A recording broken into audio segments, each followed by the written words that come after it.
प्रीति शेखर, चिराग पासवान कहते देखिए ये मुसलमानों का वोट लेते हैं, आपको तो चाहिए ही नहीं मुसलमानों का वोट, पर आप खड़ी कर देते हैं ऐसी पार्टियां जो वोट काटने का काम करे।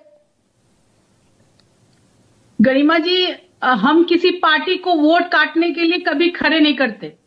हर पार्टियां स्वतंत्र है अपने ढंग से चुनाव लड़ने के लिए, लेकिन राष्ट्रीय जनता दल के लिए जो मुस्लिम केरोसिन, राजनीतिक रूप से केरोसिन का काम करती है, हाँ। और जिसके केरोसिन से राजद का लालटेन जलता है, मैं उनसे पूछना चाहती हूँ हाँ। कि आपके दल में जो 18% की हिस्सेदारी ही नहीं रखते पूरे जनसंख्या में, बल्कि आपके दल के मुख्य वोट बैंक हैं, उनके लिए डिप्टी सीएम नाम के लिए आपके पास शब्द नहीं होते हैं, लेकिन जो 3% को होल्ड करने वाले लोग हैं उनको आप डिप्टी सीएम का फेस बनाते हैं। और ये सवाल प्रीति शेखर पूछ रही है जो उस पार्टी से आती है जिसका सीटेड मिनिस्टर हरा साहब कहता है मुसलमानों को।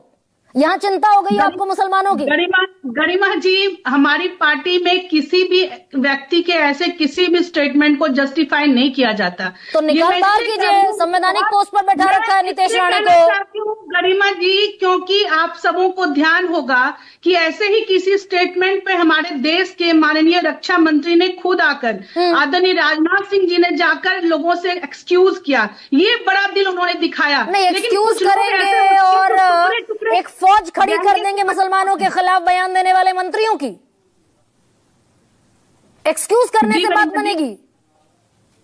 मैं ये नहीं करती, मैं इससे इत्तेफाक नहीं रखती कि कोई भी गलत बयानबाजी करे और उसके साथ हम खड़े नजर आ जाएं। हाँ। लेकिन जो हमारी पार्टी की जो नीति है, नियत है, उसका स्पष्ट संदेश है कि सबका साथ और सबका विकास। यहाँ पर ओवैसी जी जिस पांडव और कौरव की बात करते हैं, कभी वो खुद को कोई पांडव बता दे, कोई दूसरे को कौरव बता दे। ऐसा सबका साथ और सबका विकास है 71 मंत्रियों में पहली बार इतिहास में। प्रीति जी, आप सच्चाई पर बात रखेंगी, मैं आपको अप्रिशिएट करूंगी ना।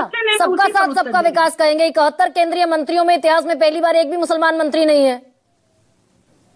हमने दिया ना मुसलमानों को, हमने तो राष्ट्रपति तक बनाया, लेकिन ये मुसलमानों को सोचना है। कौन सा राष्ट्रपति बनाया बीजेपी ने भाई? मुसलमान कौन सा राष्ट्रपति बना दिया बीजेपी ने?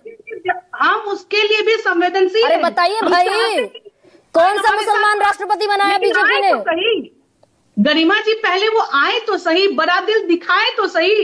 वो तो दूसरों को के डराने से वो डर कर छिप कर बैठ जाते हैं और भाजपा को हराने वाली पार्टी के साथ हो जाते हैं। लेकिन सोचना तो उन्हें है, जो जिसके वो वोट बैंक बने हुए हैं, उनका हश्र वहां क्या हो रहा है। आपका वोट बैंक नहीं है ना मुसलमान, ये मान लिया प्रीति शेखर आपने। बिहार का 17% मुसलमान बीजेपी को वोट नहीं करता, ये आपकी स्वीकारोक्ति है ना? हम मुसलमानों को वोट बैंक की तरह आंकते ही नहीं है। हमारे लिए जनता की सेवा, समर्पण और सुशासन की व्यवस्था कायम करना, यही हमारा मूल उद्देश्य है। और उसमें सभी वर्ग आते हैं, हर सारे वर्ग आ जाते हैं उसमें सारे वर्ग आ जाते हैं। बस गिरिराज सिंह, हिमंता बिस्वा शर्मा,